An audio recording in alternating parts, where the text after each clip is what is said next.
Martin Bashir is out at MSNBC. People were complaining, wait a minute now, Alec Baldwin said something off air that was considered derogatory towards homosexuals. He was suspended for 2 weeks, and then he decided that he wasn't going to do the show anymore. But Martin Bashir said terrible things towards Sarah Palin. How come nothing happened to him? Well, something significant has happened to him now. Now, before I tell you the statements from both sides and explain to you who actually made this decision, let's have a little bit of fun and just recap what happened. And I'll leave it to the good folks at Huffington Post because I love the way that they stated it. He had gotten in trouble because, quote, among other things, Bashir said that someone should defecate and urinate in Palin's mouth, a punishment delivered to some slaves.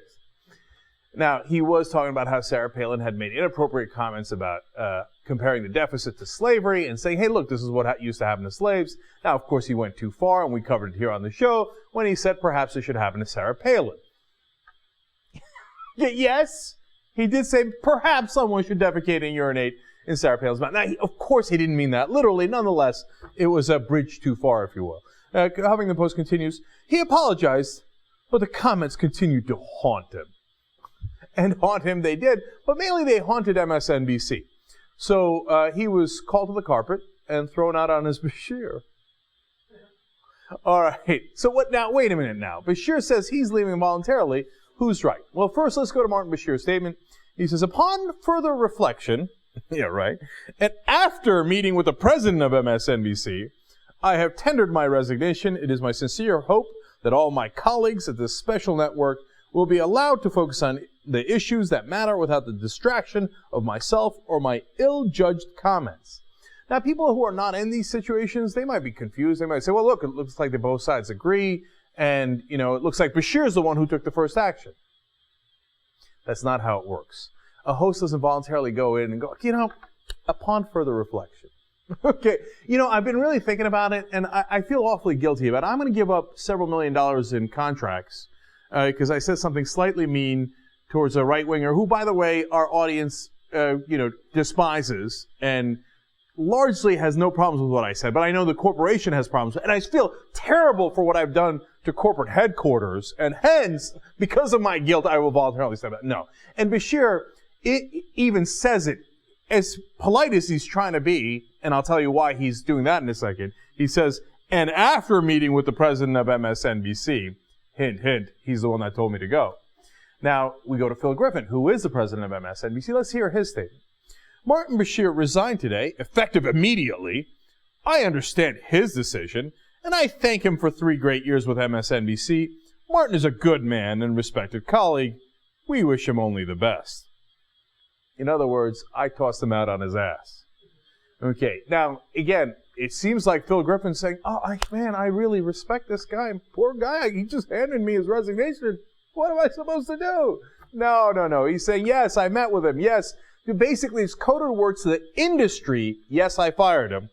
And to the public, oh, if you liked Martin Bashir and you watched the show, no, Martin decided to go on his own. We would never do that to Martin.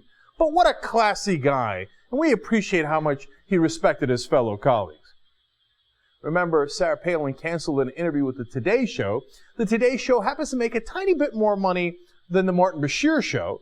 And there was full-scale panic at NBC. Oh my God, Sarah Palin canceled an interview with the Today Show. And of course, the guys at NBC News, more importantly than that one cancellation, are worried about their image, and they think MSNBC goes too far, and then that's always why the MSNBC hosts are constantly coming on with apology after apology. Now, the Fox News guys, they don't have a corporate partner who does business with the government or needs this veneer of being impartial, etc., so they never apologize. But the MSNBC guys are constantly out there like, oh, I'm so sorry. Turns out Chuck Todd's not going to get an interview, or he's not going to be called first to the White House, or Matt Lauer's not going to get an interview on the Today Show. That's the reality behind it. I know, I've been there. There's no question that MSNBC forced Martin Bashir out. Now, the final part of the puzzle is why? Why does Martin Bashir go along with it? Why doesn't he get mad? Why don't any of those guys get mad? Why don't any of them say, well, I'm not going to apologize? Why did Ed Schultz agree to go to the weekends initially, then they brought him back to 5 o'clock and pretend that it was his decision to get banished to the weekends? Because of the money, Lebowski. Because as they do this, they have to provide a carrot so that you play ball. They say, now look, we could fire you, and in which case you don't get the rest of your, as an example, I don't know what they did with Martin Bashir. You don't get the rest of the money from your contract, or you could agree to this and you get the rest of the money and you don't even have to serve out the rest of your contract. I don't know how long his is. With Ed Schultz, hey, listen, if you don't play ball, you're not going to be able to make it into prime time. And plus, we're going to give you a decent chunk of money to do a really simple show for 1 hour on the weekends. It's always the money that makes them cooperate and put out statements saying, I am so sorry for what my colleagues have gone through because of my indiscretion. And that's why they fall on their sword, as Martin Bashir has done today. That's how politics at major media companies work. Now, by the way, is it a good decision to do this? I've now said at least a dozen times that Bashir clearly went too far. There was no need for it. But is this something that's a firing offense? Well, if it was, then literally every single host at Fox News should be fired immediately. But there is an imbalance in the media where they can say whatever the hell they want. And if anybody goes over the line, as Bashir did here, is a huge firestorm, and the person at the end of that must be fired. So yes, there is an imbalance. Would I have fired Martin Bashir over that? Hell no.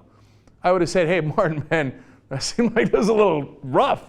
We would have sat down on air, had a conversation about it, and he'd be like, yeah, Cenk, I got a little carried away, if that's what he really feels, and we would have gone on with our lives. Now, if somebody does it over and over and over again, I mean, the next day if he comes out and says, oh, Cenk, my bad, man, I didn't mean it. And then he says, by the way, Dick Cheney, oh, big gaping dump in his mouth. I'm like, wait, Martin, wait, this isn't right? Okay. So, did they handle it poorly? Of course they did. It's because they don't care about their audience. They care about being inside of that corporation and the politics of that corporation. Keep it real. That's exactly what happened to Martin Bashir.